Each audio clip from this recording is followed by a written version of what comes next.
Good morning all of you. तो मैं आपको क्या करवा रहा था, मैं आपको जो लघुत्तरात्मक प्रश्न है वो करवा रहा था। तो उसके मैंने ऑलमोस्ट आपको सारे के सारे क्वेश्चंस वो करवा दिए हैं। अब उसका क्वेश्चन बचा है एक, क्वेश्चन नंबर 27 और क्वेश्चन नंबर 28। क्वेश्चन नंबर 27 और 28, ठीक है, ये दो क्वेश्चन बचे हैं। तो जो इसमें जो 28वां नंबर का जो क्वेश्चन है हमारा, कौन सा क्वेश्चन, 28वें नंबर का, वो क्या है, जो आपके आंकिक प्रश्न है। आंकिक प्रश्न का कौन सा प्रश्न, जो चौथा प्रश्न है उसके बिल्कुल समान क्वेश्चन है, बिल्कुल सेम क्वेश्चन है, बिल्कुल उसमें क्या दे रखा है, थोड़ा सा अलग उसमें क्या दे रखा है, इसमें घनत्व का मान निकालना है और इसमें क्या निकालना है, इसमें मास का मान निकालना है, ठीक है। बाकी वैल्यू, मान, वैल्यू सब कुछ चीजें सेम दे रखी है और मैंने चौथे क्वेश्चन का वीडियो अपलोड कर चुका हूं। तो मैं ये उम्मीद करता हूं आपसे कि आप इस कोई क्वेश्चन को कर लेंगे, ठीक है। तो 28वां क्वेश्चन मैंने आपके लिए रख दिया है, सेम क्वेश्चन है इसलिए मेरे को करवाने की जरूरत नहीं है। मैं आपको करवा रहा हूं क्वेश्चन नंबर 27, क्वेश्चन नंबर 27, ठीक है, लघुत्तरात्मक का। ये क्या बोल रहा है, पहले आप क्वेश्चन को अच्छे से पढ़िए, आपको क्वेश्चन स्क्रीन के ऊपर दिखाई भी दे रहा होगा। उसके अंदर देखिए, एक तत्व की कोष्टिका की संरचना, एक तत्व की कोष्टिका की संरचना क्या है, अंतः केंद्रित घन, बीसीसी, बीसीसी है, क्या है, बीसीसी है, ठीक है। अब बीसीसी है, उसके बाद में क्या दे रखा है, कोष्टिका के कोर की लंबाई 288 पिकोमीटर है। कोष्टिका के कोर की लंबाई, कोर के लंबाई की लिखो, कोर की लंबाई मतलब कि ए, कोर की लंबाई ए होती है ना हमारी, वो क्या है 288 पिकोमीटर, आया समझ में। अब इसमें क्या दे रखा है, ये पिकोमीटर में है और आपके इसके बाद में क्या दे रखा है, घनत्व। इसका जो घनत्व है वो किसमें दे रखा है, 7.2 ग्राम सेंटीमीटर पर क्यूब, ठीक है। इसका घनत्व किसमें दे रखा है, सेंटीमीटर, यहाँ पिकोमीटर है। तो इसको कन्वर्ट करना मैंने आपको सिखाया है कैसे, 1 पिकोमीटर बराबर 10 की घात माइनस के 12 मीटर या फिर 10 की घात माइनस 10 सेंटीमीटर। जो 1 पिकोमीटर बराबर ये हो गया, तो 10 इसको सेंटीमीटर में किया तो 10 की घात माइनस के 10 सेंटीमीटर, ठीक है। अब इसको इसमें लिखिए, 288 पिकोमीटर बराबर कितना हो जाएगा, 288 गुना 10 की घात माइनस के 10 सेंटीमीटर, आया समझ में। तो अब इसको आप ऐसे दो वो लेकर भी कर सकते हैं, 2.88 गुना 10 की घात माइनस के 8 सेंटीमीटर। बट आप उतना रहने चाहिए, कोई दिक्कत नहीं है, वो आपकी मैथ की कैलकुलेशन है, वो आपको जैसे कंफर्टेबल लगे, जैसे जिसमें आपको आसानी हो आप वैसे कीजिए, ठीक है। तो अब इसके आगे मैं आपको बताता हूं, इसके अंदर क्या है, ये निकाल लिया हमने, घनत्व दे रखा है, इसको सेंटीमीटर में इसलिए चेंज किया क्योंकि ये पिकोमीटर, सेंटीमीटर यहां इसलिए, ठीक है। अब इसके बाद में क्या दे रखा है, ज्ञात कीजिए कि 208 ग्राम तत्व में कितने परमाणु हैं।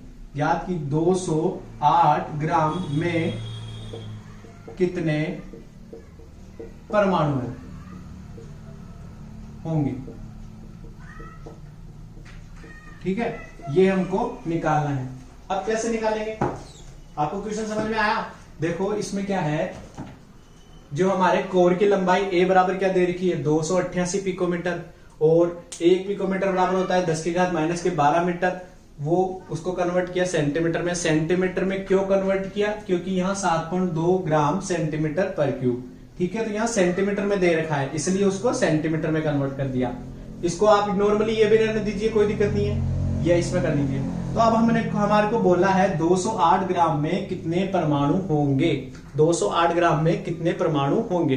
अब कैसे निकालेंगे भाई, इसमें हमको सबसे पहले आप ये दिमाग लगाइए कि जो हमारा 1 ग्राम होता है उसके अंदर निकालने पड़ेंगे। उससे पहले हमारे को पता तो चले कि भाई जो ये हमारा जो ये है उसके अंदर कितने टोटल होगा, कितना ग्राम होगा, मतलब कि उसका परमाणु द्रव्यमान क्या होगा, परमाणु द्रव्यमान। हमारे पास परमाणु द्रव्यमान नहीं है, मतलब कि m, ठीक है, ये हमको निकालना है। क्यों, आप बोलोगे कि सर 208 ग्राम ये भी तो मास ही है, आप ये भी तो लिख सकते हो, लेकिन हमारे को पता थोड़ी है कि ये जो बीसीसी इसके अंदर जो ये पूरा जो क्रिस्टल है उसका मास कितना है, हमको नहीं पता। पहले हम वो निकालेंगे, फिर उसके बाद में देखेंगे कि उसमें कितने परमाणु होंगे। उसमें परमाणु होंगे 6 गुणा 6.023 गुणा 10 की घात 23 परमाणु, इतना ही होता है ना। मैंने आपको Na की वैल्यू निकालना सिखाई है, तो आप सीधा सीधा घनत्व से सूत्र लगाइए। D बराबर क्या होता है, ZM/Na ठीक है। D की वैल्यू क्या है, 7.2 ग्राम सेंटीमीटर क्यूब। Z की वैल्यू क्या दे रखी है, BCC है, BCC के लिए Z की वैल्यू कितनी होती है, 2 ठीक है। 2 गुणा M की वैल्यू हमको निकालनी है। M की वैल्यू इसलिए निकालनी है क्योंकि जो M होगा उसके अंदर कितने परमाणु होंगे, हमारे Na परमाणु होते हैं। N जो भी मास आएगा, तो हमको पूछा है कि चलो ठीक है भाई, इसमें तो इतने परमाणु हो गए, हमें बताइए कि जो इसमें कितने होंगे 208 ग्राम में। सबसे पहले हम निकालते हैं कि भाई ये मास कितना होगा, ठीक है, बटा Na की वैल्यू 6.023 गुणा 10 की घात 23 ठीक है। A क्यूब की वैल्यू क्या होगी हमारी, ये रहा, इसको रख दीजिए 2.88 गुणा 10 की घात -10 सेंटीमीटर, 288 माइनस कर दिया ना, 288 गुणा 10 की घात -10 सेंटीमीटर का क्यूब ठीक है। अब सेंटीमीटर क्यूब है, ये कट जाएगा, मास आ जाएगा हमारे ग्राम के अंदर, ग्राम पर मोल होता है, ये पर मोल होता है ठीक है। तो जब आप इसको सोल्व करोगे तो आपके मास की वैल्यू कितनी आएगी, हमारे मास की वैल्यू आएगी 51.8 ग्राम। यहां से जब m निकाल लो, इसको उधर भेज दो सबको, तो m की वैल्यू आएगी 51.8 ग्राम। ये ग्राम मोल पर एक ही बात है ठीक है। आपको परमाणु द्रव्यमान दे रखा है तो आप दोनों को इक्वल मान सकते हो। अब हमारे पास जो मास है वो तो इतना आ गया, मतलब कि जो हमारी एकक कोष्टिका है ये वाली BCC ठीक है, ऐसे इसमें बीच में भी एक कण होगा, कोणों पर भी होंगे ठीक है। BCC में यही होता है ना। अब इसका जो पूरे का द्रव्यमान है वो हमारा कितना आ गया, 51.8 ग्राम, आया समझ में। अब इसके अंदर 51.8 ग्राम में कितने परमाणु होंगे, इसमें कुल परमाणु कितने होते हैं, 6.023 गुणा 10 की घात 23। इसमें कितने परमाणु हुए, 6.023 गुणा 10 की घात 23 परमाणु, आया समझ में। तो हमारे 1 ग्राम में कितने होंगे, जैसे 10 रुपए में 20 टॉफियां आती है ठीक है, तो 1 रुपए में कितनी आएगी, 2, 10, 20/2, 10 करेंगे तो 2 ही तो आएगी ठीक है। तो 1 ग्राम में कितना होगा, 6.023 गुणा 10 की घात 23 बटा 51.8 ग्राम, आया समझ में। जब आप इसको, और फिर हमको क्या पूछा है, हमको क्या बोला है, 1 ग्राम का आ गया, हमारे को क्या बोला है, 208 ग्राम में बताइए भाई साहब, 208 ग्राम में बताइए। तो 208 ग्राम में कैसे निकालेंगे, मतलब कि 1 रुपए में इतनी आ गई, तो हमसे बोला 5 रुपए में कितनी आएगी, तो 5 से गुना कर देते थे हम, जो भी वैल्यू आती थी उसको। तो 208 ग्राम को कैसे होगा, 6.023 गुणा 10 की घात 23 बटा 51.8 गुणा कितना हो जाएगा यहाँ, 208। जब आप इसको हल करोगे तो आपकी वैल्यू कितनी आएगी, 24.17 गुणा 10 की घात 23। मतलब कि जब आप 51.8 ग्राम में कितने परमाणु हुए, 6.023 गुणा 10 की घात 23, इतने में हमारे इतने परमाणु हैं। तो 1 ग्राम में कितना हुआ, इसको हल कर लो, या फिर तो उतना आ जाएगा। फिर हमारे को कितना बोला है, 208 में बताओ, उससे 208 से गुना कर दिया ठीक है। वो टॉफी वाला सिस्टम है, आप बचपन से पढ़ते आ रहे हो। तो इसको जब हल किया तो 24.17 गुना 10 की घात 23 परमाणु, ये क्या आएगा, परमाणु। मतलब कि हमारे 208 ग्राम के अंदर कितने परमाणु हुए, 24.17 गुणा 10 की घात 23 परमाणु हुए।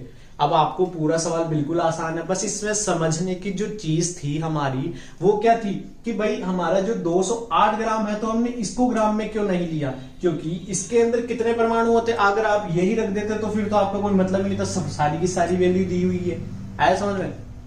क्योंकि हमारा Na तो हमने फिक्स करके चलते हैं ना कि Na की वैल्यू क्या होगी, इसलिए हमने उसकी वैल्यू निकाली। तो आपको इतना समझ में आया। अब उसके अंदर क्या है, जो सबसे पहले हमारे को ये पूरा इतना कर लिया, फिर 208 ग्राम आया, फिर उसको ऐसे हल कर लिया। तो आपको ये पूरा क्वेश्चन समझ में आया। मैंने आपको जो जितने भी संकुलन दक्षता और सारे क्वेश्चंस थे वो मैंने आपको जितने भी न्यूमेरिकल्स थे वो सारे के सारे मैं करवा चुका हूं, आया समझ में।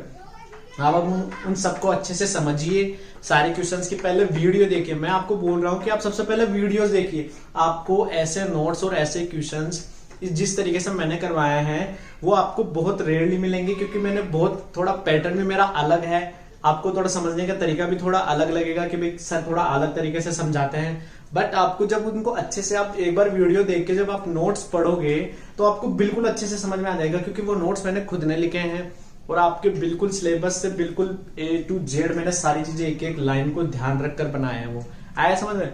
तो आप वीडियो को अच्छे से देखिए और कोई भी दिक्कत हो मुझे कमेंट बॉक्स में लिखकर बताइए।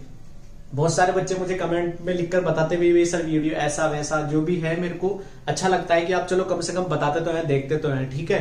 तो आप इसको देख लीजिए, स्क्रीनशॉट ले लीजिए इसका, और वीडियो अच्छा लगे तो लाइक शेयर और सब्सक्राइब जरूर करें, ठीक है। Thank you.